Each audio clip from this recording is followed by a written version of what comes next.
Sheriff Joe Lombardo and detectives telling us how they zeroed in on their suspect. 8 News Now investigator David Charnes live outside the Clark County Detention Center where Gearman's accused murderer is awaiting that next court appearance. David, what are you learning? Yeah, Christian, as you heard in Vanessa's reporting there, 45-year-old Robert Tellis is due in court next week. Right now, he is being held at the Clark County Detention Center behind me there.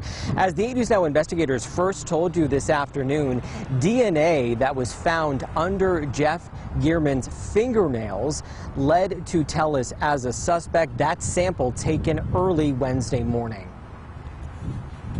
Every murder is tragic, but the killing of a journalist is particularly troublesome.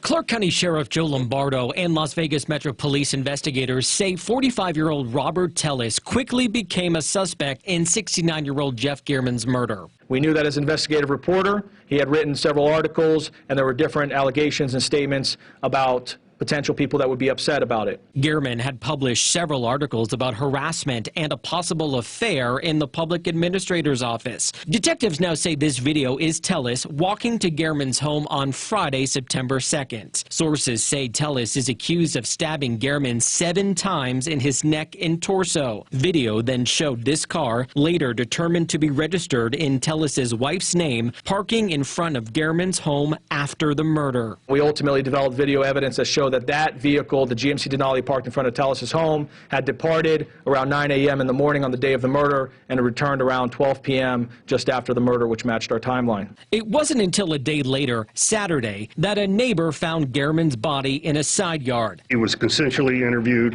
voluntarily interviewed. He had the opportunity to obtain an attorney.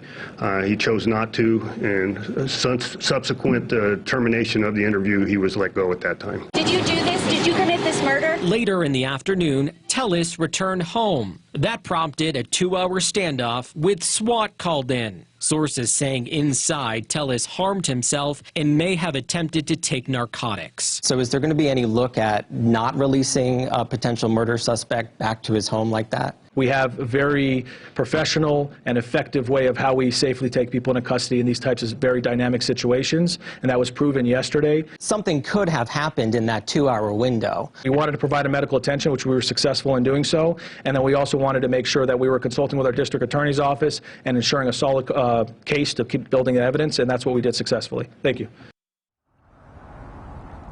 Now, the captain also saying this morning that it appeared that Gearman was working on more stories about Tellis, of course, who lost his Democratic primary race in June for what he says, according to what police say, was because of Gearman's reporting. So it appears that Gearman's own stories may have actually led police to their suspect. We're live in downtown Las Vegas this afternoon. I'm David Charnes, 8 News Now.